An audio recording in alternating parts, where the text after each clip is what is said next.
The Witches, 2. I myself, just 7 years old, was crouched on the floor at her feet, wearing pajamas, dressing gown, and slippers. "You swear you aren't pulling my leg?" I kept saying to her. "You swear you aren't just pretending?" "Listen," she said. "I have known no less than 5 children who have simply vanished off the face of this earth, never to be seen again. The witches took them." "I still think you're just trying to frighten me," I said. "I am trying to make sure you don't go the same way," she said.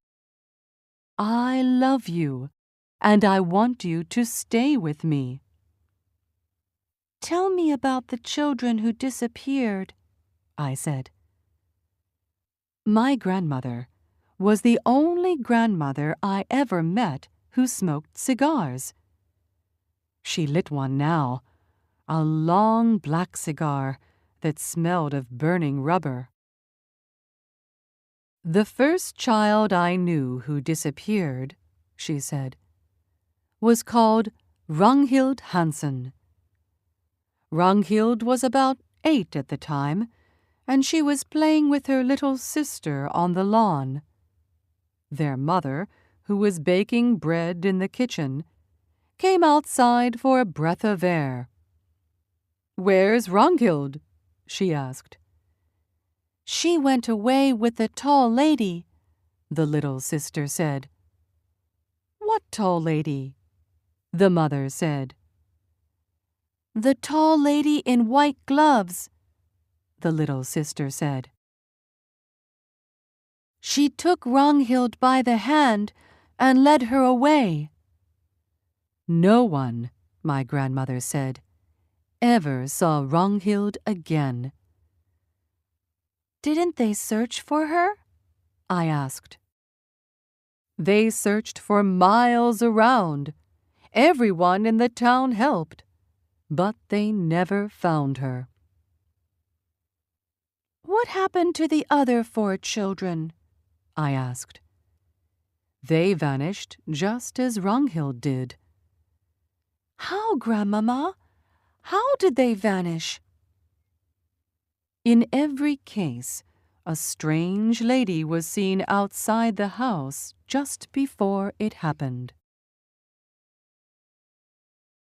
"But how did they vanish?" I asked. "The second one was very peculiar," my grandmother said. "There was a family called Christiansen.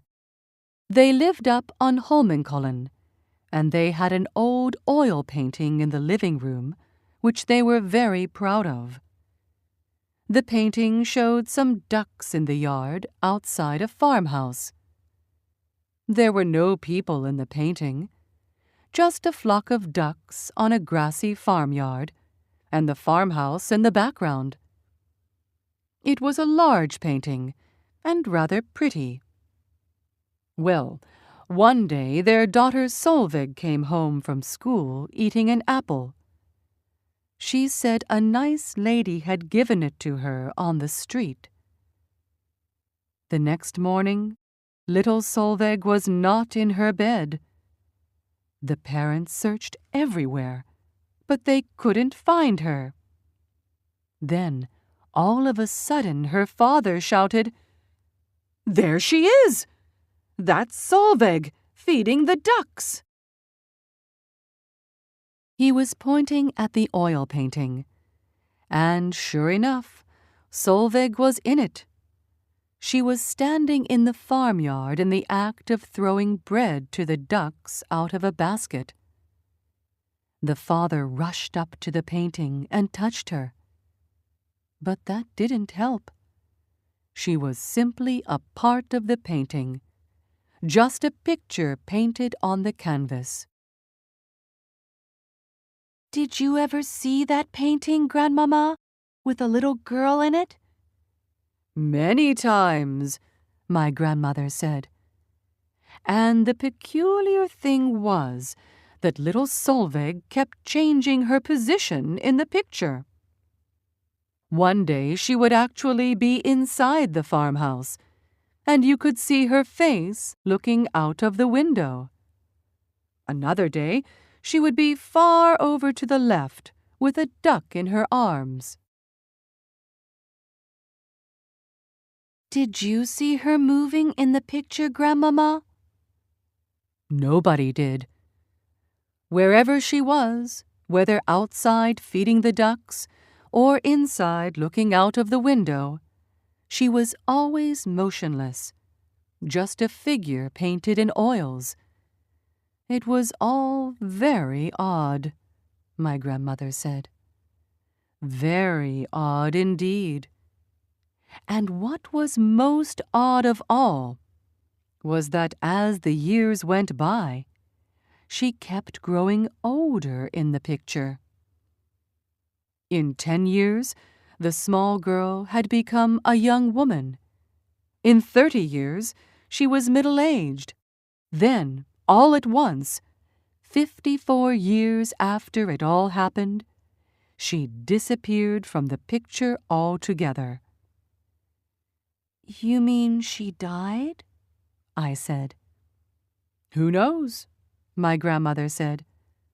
Some very mysterious things go on in the world of witches. That's 2 you've told me about, I said. What happened to the third one?